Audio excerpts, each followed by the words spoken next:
Oi, pessoal, tudo bom?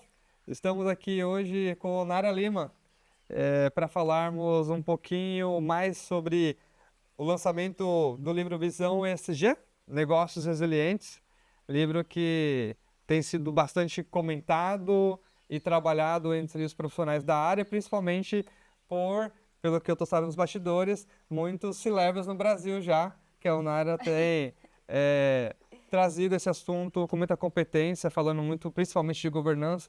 Então, antes de mais nada, eu gostaria que você se apresentasse e falasse um pouquinho mais da sua trajetória até aqui.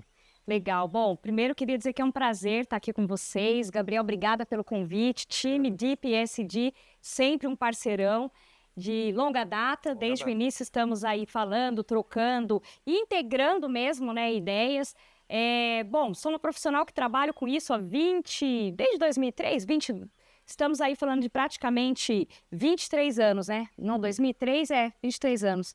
Gente, que loucura, né? O tempo passa muito rápido e observar esse novo momento que estamos vivendo a partir do ESG, escalando a sustentabilidade a partir da governança para uma alçada decisória, é o momento que nos traz a essa obra, né? Como conectar essa linguagem de fato, né? Naquele lugar onde os poderosos donos da caneta estão ali tomando decisões e digamos, né, que não é um lugar simples, num mundo com tantas coisas acontecendo numa velocidade absurda. E então vamos aí compartilhar um pouquinho do que a gente tem de vivência, de oportunidades também de olhar para frente, mas sem esquecer o que nos trouxe até aqui. Maravilha, Nara. Obrigado mais uma vez pela oportunidade. E conta um pouquinho mais pra gente como que foi a inspiração de vocês, né? Sua e os demais coautores do livro, e transformar todo esse conhecimento, experiência de mercado, as vivências que vocês tiveram, em de fato um legado para deixar para essas futuras gerações. Certamente também terão evoluções, espero que sim, Esperamos. desse livro. Mas conta um pouquinho pra gente como foi isso. Show de bola. Eu vou parafrasear meu amigo Orlando, que foi o grande idealizador dessa obra, onde ele fala que o livro é sempre uma obra inacabada. Então, acho que assim a gente começa essa jornada entendendo o momento em que chegou a sustentabilidade, o ISD, e um gap ainda muito observado por nós, né? Temos aí o Orlando, o Gustavo, né, e o Felipe, que são grandes profissionais que eu tenho o maior respeito e admiração, e nós conversávamos muitos momentos por que da dificuldade de trazer os não catequizados para a pauta. Porque quando nós íamos em eventos de sustentabilidade ou qualquer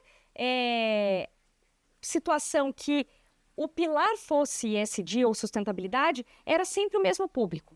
E isso a gente falava, poxa, será que falarmos para nós mesmos e para as mesmas pessoas, será que isso realmente vai chegar aonde a gente precisa? E por essa razão, a construção do livro ela veio a partir da ideia de entrevistarmos C-levels Legal.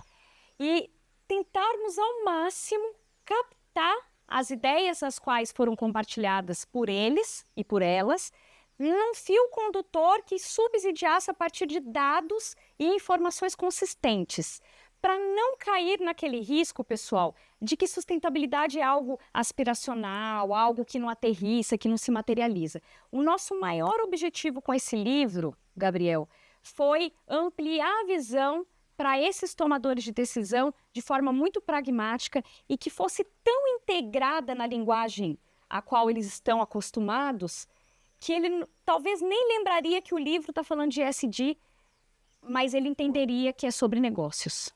Então, Visão SG é sobre negócios resilientes. E aí se conecta tudo o que você nos trouxe até aqui. Maravilha. E, Onara, me diz uma coisa. Algo que me chamou muito a atenção foi a forma que vocês colocaram os fatores de pressões ESG nas companhias.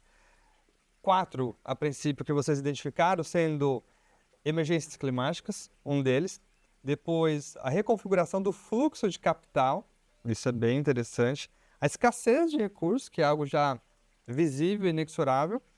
E a ascensão de um novo perfil geracional. Isso também eu fiquei bem intrigado assim, na leitura e bem curioso para saber mais o que está por trás dessa conceitualização e quais desses conceitos você vê mais veemente acontecendo no Brasil ou impactando os negócios das empresas no Brasil, de fato? Perfeito. Os fatores de pressão, eles são, assim, eu diria que o fio condutor dessa obra, porque nós entendemos a partir dessas entrevistas aonde estavam as dores Legal. desses executivos e executivas. E a partir das dores, a gente entende que vem os gatilhos do porquê que a gente vai falar sobre isso, do porquê que a gente vai integrar isso como estratégia de negócio. E resiliência, quando a gente fala de resiliência, é aquela capacidade de enfrentar cenários adversos, mas retomar o crescimento, né? E acho que esses fatores de pressão, eles trazem exatamente esse cuidado. Se a empresa se preparar do ponto de vista, o que interfere meu negócio sobre a ótica de mudanças climáticas, o que é prioritário para que eu possa estar resiliente nesse aspecto, que vai acabar colocando todos nós em situações a qual, minimamente, numa matriz de riscos, isso precisa aparecer. E se eu for inteligente o suficiente, posso usar isso até mesmo pelas oportunidades, por exemplo, falando de fluxo de capital, da Green Economy, né? Essa semana, eu li o relatório do Fórum Econômico Mundial, que é para CEOs, que fala sobre cenário econômico a partir da Green Economy. E quando a gente fala de economia verde, muitas pessoas já acham, lá vem, vai falar de floresta, vai falar de captação de carbono, e não necessariamente, porque quando a gente fala de engenharia, olhar o fluxo de processo, olhar a capacidade produtiva, e aí a gente entra na cadeia de suprimentos. Com quem eu estou disputando esses insumos? Esse insumo é global? Porque a nossa moeda já não favorece se for um insumo global, certo? Como que nós vamos olhar para essa questão geracional? E aí, Gabriel, tem um ponto interessante. Porque quando a gente fala de questões geracionais, já vem aquelas coisas de, não, é um tema muito complexo, porque essa nova geração, e fica aquele discurso que não leva a lugar algum. Quando a gente fala de fluxo de capital e questão geracional, existe um estudo do UBS que demonstra que nós vamos passar por uma transição de riqueza sem precedentes nos próximos 10 anos. Quando a gente fala transição de riqueza, uma nova geração vai estar com essa grana na mão. Que tipo de decisão essa geração vai tomar? Para onde o dinheiro vai? O que é valor para essa geração? Então, quando a gente fala de fluxo de capital, acesso a capital, a gente não pode esquecer que também vai ter o fator geracional inserido. Então, vejam, é uma linguagem de negócio, né? A gente tem que parar com esse estigma muito raso e muito até preguiçoso de colocar assim, não, isso não é meu, isso é do time de sustentabilidade. Porque enquanto esses tomadores de decisão, esses executivos e executivas não entenderem que o modelo de negócio precisa ser resiliente e que, gostem ou não, fatores ESG são intrínsecos ao negócio, quem o praticar certamente será protagonista. Perfeito. E assim, acho que a questão do fator geracional, de onde estarão as decisões daqui a algum tempo, passa muito pela questão de como eles estão sendo educados hoje nessa pauta. Porque isso vai influenciar diretamente a forma que eles vão conduzir essas decisões. E isso é algo que a gente tem que cuidar. Não, e aí, pessoal, vale fazer um parêntese aqui. Já existem setores, Gabriel, que sentem a dificuldade de atrair, né, novos talentos, e eu não gosto da palavra reter talentos, né, mas enfim, atrair e continuar sendo atraente, vai? Justamente porque essa nova geração, eles vêm muito mais letrados, se essa poderia ser a palavra, mas muito mais conscientes, justamente porque eles têm uma acessibilidade a informações global muito rápida, eles são digitais. Então, diferentemente da gente que pegava uma Barça, lá na biblioteca, fazia trabalho em papel ao maço e tudo mais, eles são a geração .com, são a geração assim, que vem com tudo muito rápido de informações. Então, eles formam opinião com essa mesma velocidade, né? Então, para que esses setores consigam ser atraentes, eles precisam sim ter uma boa narrativa consistente para que esse valor seja percebido. Porque caso contrário, a gente vai ficar falando algo que não é percebido por esses stakeholders. E sim, né? Se a gente pensar em colaboradores, eu falo que o nosso primeiro stakeholder está ali, né? O quem está fazendo o negócio girar. Perfeito, perfeito. E você que navega muito os C-Levels aí no Brasil, chique, né? O que você tem observado quando você traz essa pauta, traz esses 4 elementos para discussão, o que chama mais atenção do C-Level hoje no Brasil? Alguém que você destacaria?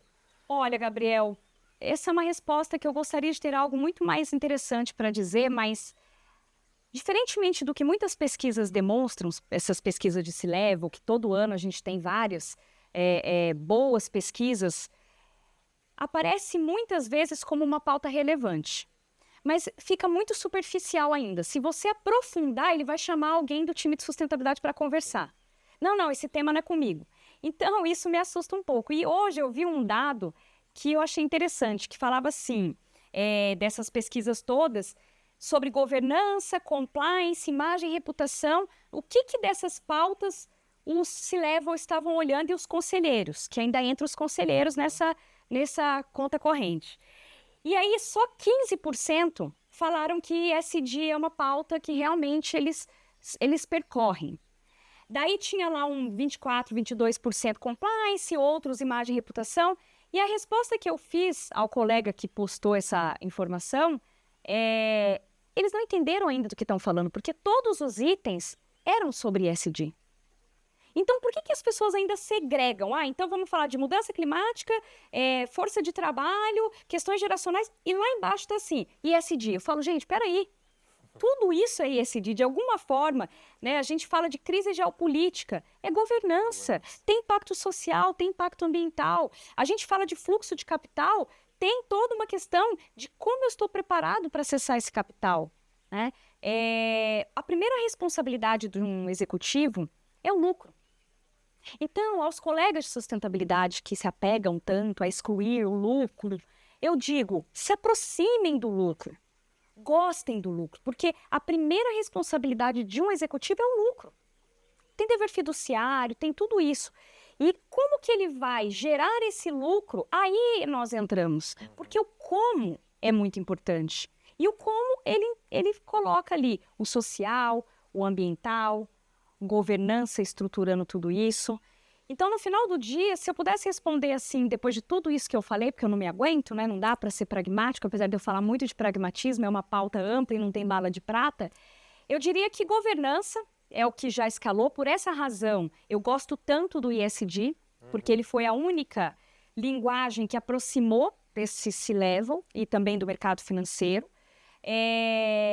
E depois, se entender como isso influencia de verdade no negócio, chega ali e social a partir de stakeholders, a partir de uma licença social para operar, e o ambiental ainda, muitas vezes, eles compreendem como algo não tão diretamente plugado, mas não existe processo nem produto que não seja dependente de recursos naturais. Então, assim, talvez uma interpretação mais conectada ao negócio poderia ampliar essa visão e trazer essa resiliência que a gente fala muito no livro. Perfeito, perfeito. Maravilha. E, Nara, quando a gente comenta de ciência de dados e tecnologia aplicado a ESG ou a estratégias de sustentabilidade de uma empresa, qual o papel que você vê desses dois vetores no dia a dia das empresas, no C-Level, como eles têm trabalhado com isso e para vocês aqui dentro da visão ESG de negócios resilientes, qual é digamos assim, a necessidade real disso no dia a dia, sabe? Os dados, eles deveriam, mas eu não tenho certeza e clareza se isso acontece no dia a dia pelo que eu observo, eles deveriam ser norteadores na tomada de decisão. E quanto melhor esse dado, e quanto melhor eu souber utilizá-lo, mais ele vai gerar valor para o meu negócio. E tem um outro aspecto que é importante, a transparência, que é uma coisa que o mercado almeja. Será que eu posso confiar nessa informação? E veja, pessoal, aí é interessante a gente trazer o dado, de novo, do Fórum Econômico Mundial, que fala dos 10 principais riscos globais. A 20ª edição, ela traz o primeiro risco, a desinformação e fake news. Então, veja a importância da credibilidade do dado, do lastro da informação. Quando a gente olha um número muito grande, por exemplo, de recuperação judicial, como que estavam sendo tratados esses dados? Como que essa governança de dados estava sendo inserida na tomada de decisão? Porque não adianta também eu ter muita tecnologia, porque hoje a gente também tem esse desafio de muita informação, mas que fica na gaveta. Então não adianta, eu falo muito isso para os meus clientes. Quantos indicadores você tem? Tenho 300 indicadores. Eu falo, socorro. Porque assim, eu pergunto, você usa os 300? Porque se não usa, Gabriel, desculpa, tem que repensar. Porque o excesso de informação também é perigoso. Também causa distrações. Eventualmente distrações intencionais. Como a gente olha hoje nos relatórios de sustentabilidade, né? As empresas brasileiras, esse é um fato, elas têm baixa maturidade para responder SASB. Porque SASB é quant. 75% é quant. Mas elas já gostam mais, se sentem mais amigável com GRI. CDP também não é fácil responder. Para quem já respondeu sabe que é uma saga, né? Quando a gente olha para TCFD. Então, essas metodologias, esses frameworks que geram dados, eles precisam dessa maturidade para integrar uma tomada de decisão. E não apenas um report. Porque hoje eu acho que a gente ainda, infelizmente, estamos nessa página. Haja visto que, trazendo para a C-Level novamente, me assusta quando o C-Level não lê o relatório inteiro da empresa. Onara, isso não acontece não. Acontece. Né? Tá que nem aquela figurinha do WhatsApp. É raro, mas acontece com mais frequência do que gostaríamos. C-Level que não conhece temas materiais, então talvez, será que eu preciso de tantos temas materiais? Será que se eu encurtar e realmente esse executivo entender o porquê que isso é material para o negócio, ele não vai se interessar? Então, acho que também a reflexão tem que vir dos dois lados, porque nós, enquanto profissionais de sustentabilidade, muitas vezes a gente sofre essa não atenção desse nível, né, da alçada decisória. Mas aí a outra pergunta que eu faço, será que nós estamos, de fato, levando um dashboard que subsidia uma tomada de decisão? Porque, na boa, querer explicar para C-Level framework é uma sacanagem, né? Perfeito. Então, assim, a gente falou de transparência, rastreabilidade de dados e conectar isso com o ROI da empresa. Acho que o que a gente vê no dia a dia como DIP, navegando com os nossos clientes, os desafios deles, é como integrar a informação da sustentabilidade ao lucro da empresa.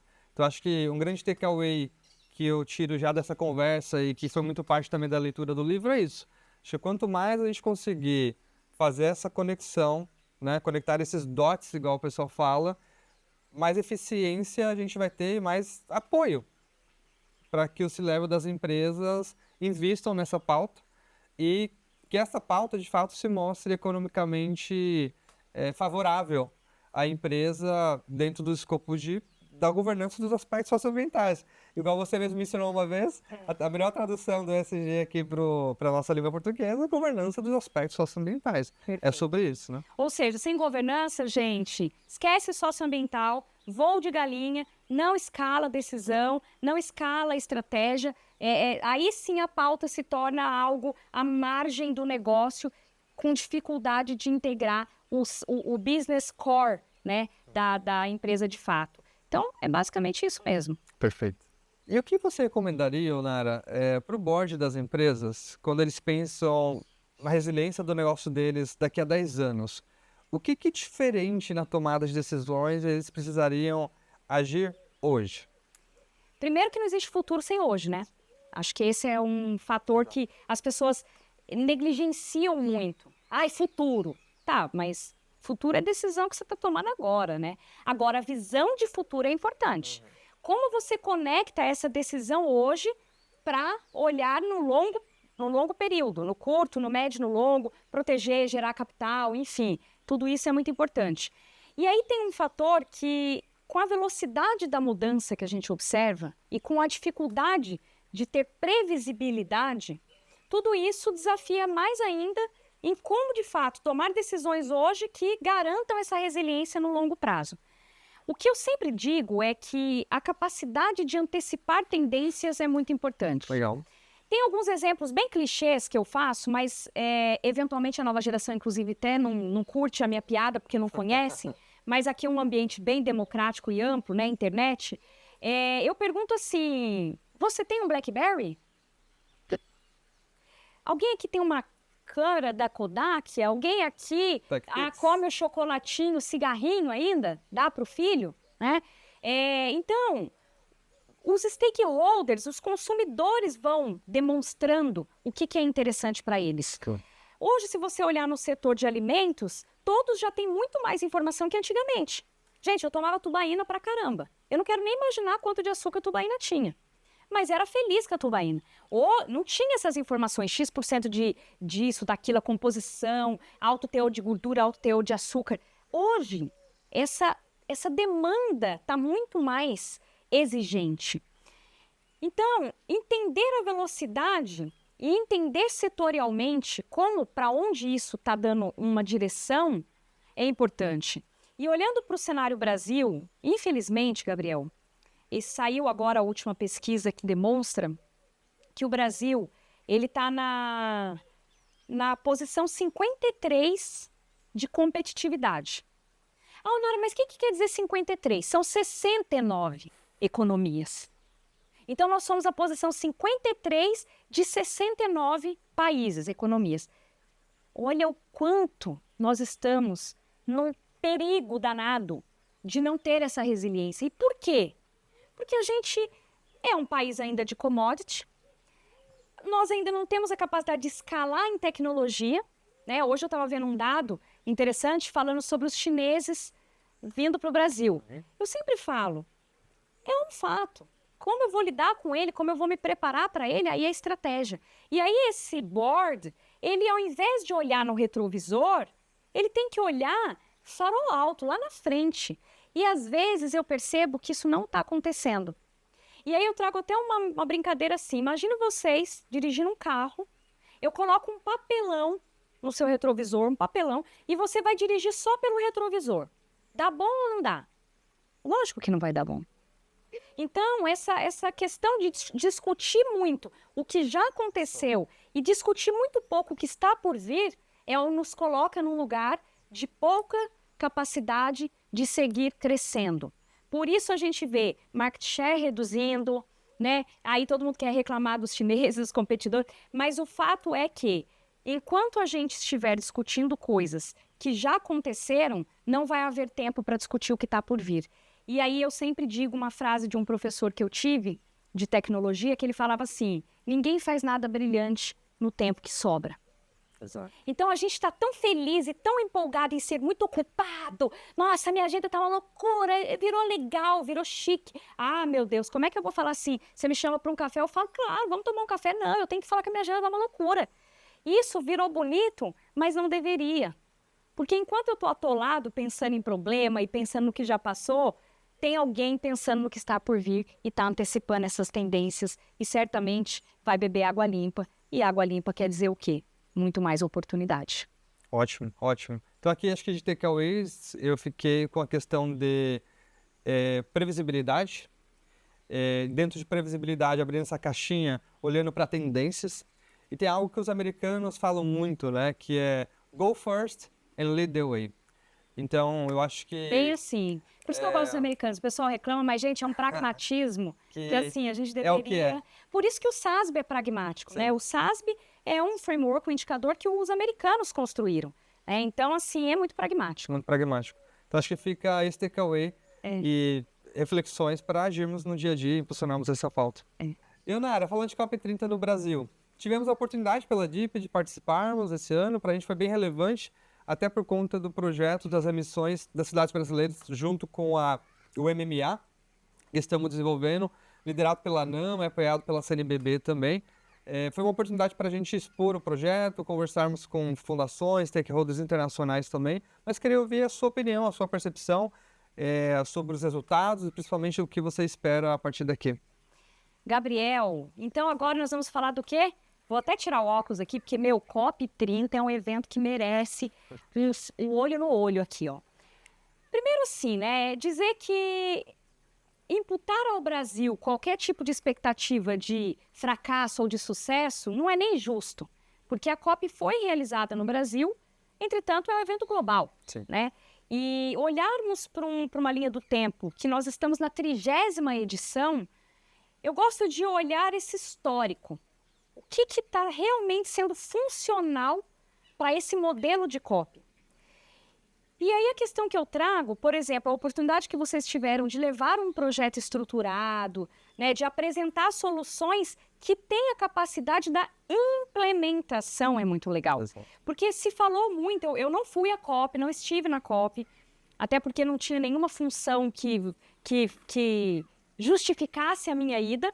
Entretanto, eu participei de vários eventos em São Paulo pré-COP, na semana que antecedeu ali a COP. O que eu observei é que todos falavam muito sobre a expectativa de que fosse a COP da implementação. Não acho que estejamos neste momento ainda. Se eu pudesse falar algo para incentivar, mas também para provocar, eu diria que repensar esse modelo de COP é necessário. Repensar a funcionalidade, porque é um evento caro, é um evento relevante, que precisa continuar acontecendo, sim, mas repensar essa forma de abordagem, essa forma de costurar, de integrar. Se nós olharmos na história, né, as primeiras COP, elas eram basicamente de chefes de Estado. Não havia a participação tão efetiva do setor privado e nem social como um todo, né, sociedade civil. Que bom que estamos agora observando o aumento da participação, que tem sido muito efetiva, do setor privado. Mas, olhando para chefes de Estado, ainda é uma complexidade, porque cada um tem uma realidade. Se nós olharmos para o Brasil, um país com dimensões continentais, cada regionalidade vai ter uma priorização. A capacidade de trazer granularidade e trazer priorizações talvez seja um lugar onde a gente possa, de fato, pensar em implementação. Porque ampliar muito esse olhar, eu brinco que abrir o leque, quem mira em tudo, não acerta em nada. Sim. Então, foco é uma coisa que precisa ser pensada com a vocação econômica regional, com a vocação socioambiental local. Porque, caso contrário, se as pessoas não se sentirem parte, elas não estarão engajadas. Então, não é uma tarefa simples, não é trivial. Eu brinco que as pessoas não gostam de ESG porque é muito desafiador, não tem bala de prata. E tudo que é muito desafiador, a gente tende a falar assim, não, deixa lá, depois eu olho para isso. Mas eu vejo que o Brasil fez uma boa COP, mesmo com todos os desafios. Acho que a gente tem que reconhecer. Foi corajoso e audacioso fazer, né, em Belém do Pará, região amazônica.